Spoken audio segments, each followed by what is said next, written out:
Kamusta mga idol, at pag-uusapan nga natin ngayon ang nangyaring pagkatalo ng Los Angeles Lakers kontra Miami Heat kahapon. Tama ba ang ginawang pagpasa ni LeBron James kay Cam Reddish sa last play nila kahapon?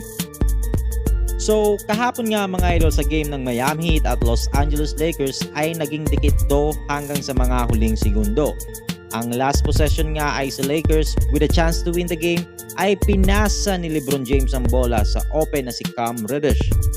A corner for the 3-point shot. It was a good shot pero nagmintis nga lang si Cam Reddish at natalo ang Lakers.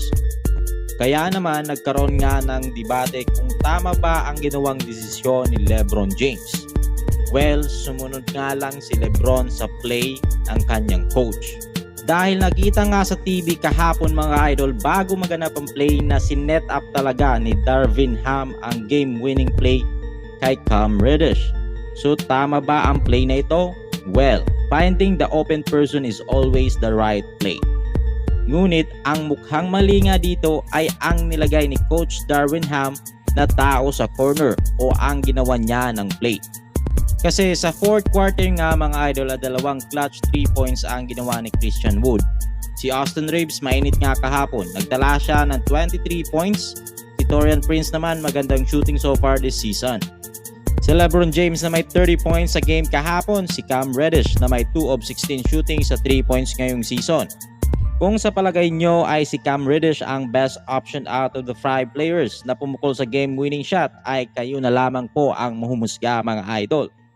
Madaming fans din ang hindi maintindihan kung bakit ang sinetap na play ni Coach Darvin Ham ay para sa 3 points. Sa isang puntos lang naman na lamang ng Miami Heat. At ayon nga rin dito kay Isaiah Thomas na isang legendary point guard, ay sinabi na dapat ay drop pass na umano kay Christian Wood ang ginawang play ni LeBron. Dahil nasilda nito ang kanyang tao, hindi niya din maintindihan kung bakit para sa 3 points ang ginawang play ng Lakers. Pero ganun pa man ay tama uno ang desisyon ni LeBron na ipasa ang bola. Dahil kung pinilit niya umano ang tira ay nakabang na nga daw si Bam Adebayo na susupalpal dito. Sa post-game interview ay binanggit nga ni Austin Reaves na agad naman na pinuntahan ni LeBron James si Cam Reddish sa locker room.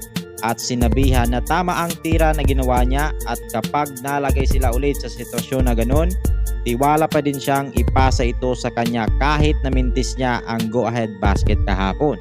So magandang leadership pa din ang pinapakita ni LeBron James mga idol matapos kapusin sa comeback kahapon kontra Miami Heat.